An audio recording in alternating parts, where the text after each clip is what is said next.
കഴുകി വെച്ച ചിക്കനിലേക്ക് മുളക് പൊടി, മഞ്ഞൾപ്പൊടി, മല്ലിപ്പൊടി, കുരുമുളക് പൊടി, കുറച്ച് ചിക്കൻ മസാല, കുറച്ച് ഗരം മസാല ഇട്ട് കൊടുക്കുക. എന്നിട്ട് അതിൽ കുറച്ച് ഉപ്പ് ഇട്ട് കൊടുക്കുക. എന്നിട്ട് നന്നായിട്ട് മിക്സ് ചെയ്തിട്ട് റെസ്റ്റ് ചെയ്യാൻ വെക്കുക. ഒരു ഹാഫ് ആൻ അവറെങ്കിലും റെസ്റ്റ് ചെയ്യാൻ വെക്കുക.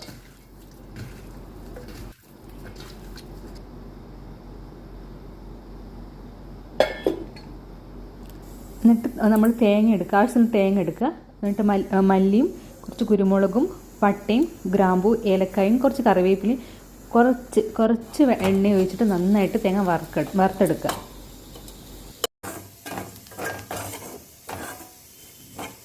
നേരത്തെ റെഡിയാക്കി വെച്ച ചിക്കനിലേക്ക് ഇഞ്ചിയും വെളുത്തുള്ളിയും ചതച്ചിട്ട് കൊടുക്കുക.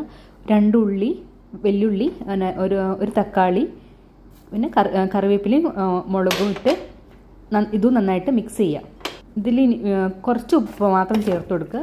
എന്നിട്ട് നന്നായിട്ട് മിക്സ് ചെയ്തിട്ട് തീ ഓണാക്കുക. ഒട്ടും വെള്ളം ചേർക്കേണ്ട. ഇതിൽ നമുക്ക് ചിക്കനിൽ തന്നെ വെള്ളം വന്നോളും.